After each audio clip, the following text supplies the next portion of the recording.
I think my biggest skeptic of me being able to do this is probably myself. I definitely have periods of time where I have the imposter syndrome where I feel like I do believe in myself, but sometimes I forget that I do. Like if I've been on a string of auditions and I haven't felt that I've performed my best or set myself up for success with preparation or whatever, or just like I have prepared and I get in there and it goes away. Or if I ever get tired of living paycheck to paycheck because you have to cobble together a bunch of survival jobs in order to pay for your art habit, and it can be hard to pay the bills doing that.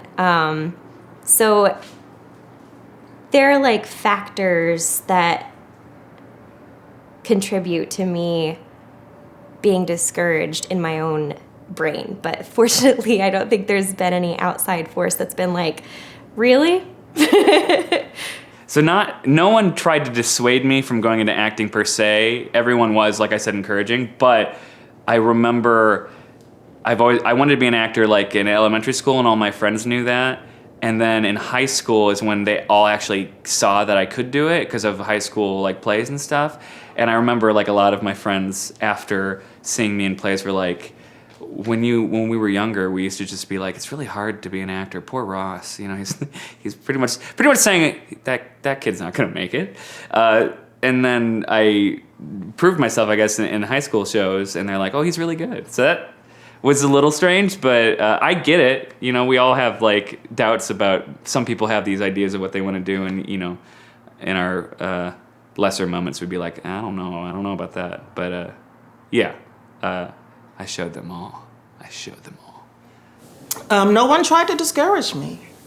I've heard, a bunch of different horror stories of people and their parents or their family members, but I have not had anyone try to discourage me. I've had people try to push me even when I wasn't ready myself. I remember working a 9-to-5.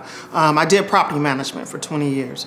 And I remember I was managing a senior building, a building for senior citizens, and I was doing a play, and we took a group of the seniors to see this play. And one of the seniors said to me after they saw the play, honey, you missed your calling. I said, well, did I? Because I'm doing this, but I think people really saw it more than I saw it in myself initially. I'm just kind of scratching the surface of what I think other people see in me. No, there wasn't anybody encouraging me to go into acting.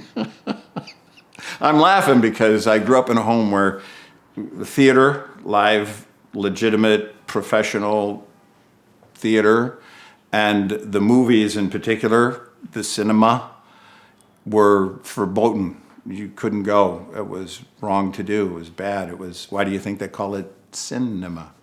And so, Dad never said that, but he could have. That's actually a Larry Norman-ism. So yeah, I wasn't what you would call encouraged to go into it. That came later in life when I just couldn't stand it anymore and had to stick my toe in the water. And cheerleaders, it's friends, it's family, it's a group of actors. Actually, we pray together a couple of times a month, and we're all each other's cheerleaders. So I didn't come from a family that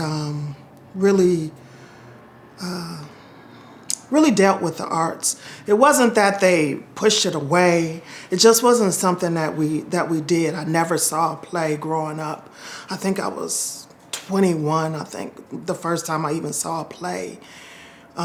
So it just wasn't something that we did. We went to work, we got a job, and this is old school. We got a job, and you work that job until you retire from that job. That's what my dad did. That's what my mom did.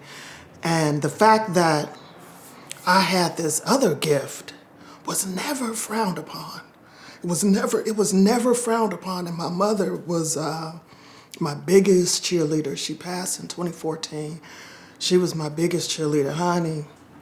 I don't care who else was on the stage. Even if this Richard Linklater film, she would have been saying that I was better than everybody else on the camera, better than Bryan Cranston, better than anybody. She would have been saying that. And it's just such a blessing because so many people, especially coming from a family that was, believed in just hard work like that, going to a company and staying there forever. She never frowned on that. She pushed me. She really pushed me. When I said I wasn't going to work a 9 to 5, the average, mother would have been like, honey, that's what you have to do. That's what we do. We do what we have to do until we can do what we want to do. She never said that.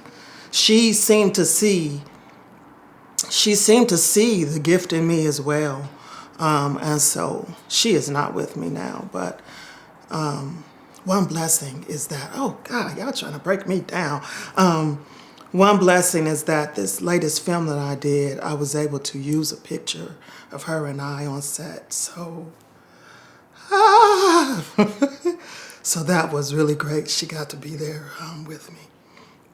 But now it's my husband, who I really could not ask for a better husband. He does not ever pressure me about the lack of funds that's coming in the house.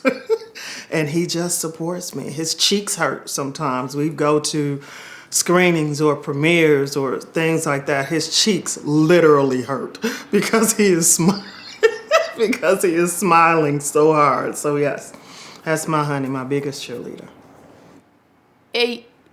The only person that really comes to mind when I think of that's been a huge encourager for a long period of time, 15 years actually, which is crazy because I turned 30 a little bit ago. I know I don't look it, but is my best friend Emily Hinman. And I met her when I was about 14. We were in high school together. And I don't know. I feel like my parents, they were... not to turn into a counseling session, but they were there, but not necessarily as a means of like building up dreams, but just like, here's food, here's the school you're going to, love you, bye, but I love you, but you know what I mean? So it wasn't, we never like sat down and had like, what do you want to be when you grow up? What do you want to, that kind of stuff. But with Emily, I saw her every day. We were in plays together in high school and we went to college together. So she was always somebody that was there, that was a constant encourager of the whole acting thing, that even more so than I would push myself towards. I was super insecure growing up, and so sometimes she would be the voice of like objectivity. It's like, no, like you have talent in this, like you like this and you have talent, so you can do that. And so yeah, Emily. My parents have gotten more on board the longer I've been doing it. I think they've given in to the fact that I will never be a doctor at this point. I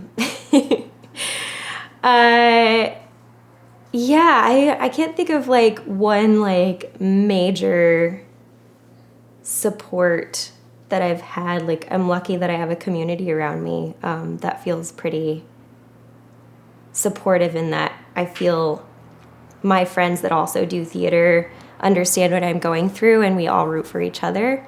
I think Chicago especially is really, really supportive as a community, because we all care about art. And there's not a lot of money in the scene here, so it's almost less of a business and more of a labor of love, which sounds really trite. But it's true.